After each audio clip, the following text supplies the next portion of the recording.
ডাকসুর উদ্যোগে ডাকসুর যে হলগুলো আছে অর্থাৎ ঢাকা বিশ্ববিদ্যালয় ছাত্র সংসদের যে হলগুলো আছে সেই হলের প্রতিনিধিদেরকে নিয়ে তাদেরকে ক্রেস্ট উপহার দিয়েছে কেন্দ্রীয় ডাকসু অর্থাৎ ডাকসুর কেন্দ্রীয় সংসদ।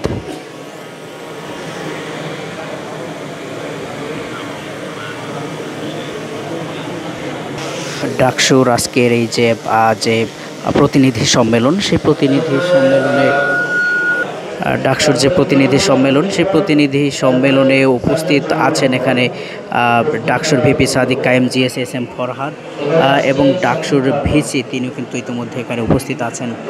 পাশাপাশি এখানে ডাকসুর যে হল সংসদ আছে হল সংসদের সকল প্রতিনিধিরা কিন্তু এখানে আছেন, বিশেষ করে হল সংসদের প্রতিনিধি এবং কেন্দ্রীয় সংসদের প্রতিনিধিরাও আছেন। তাদেরকে ক্রেস্ট দিয়ে সম্মাননা যে বিষয় সেটি কিন্তু প্রদান করছেন ডাকসু কেন্দ্রীয় সংসদ।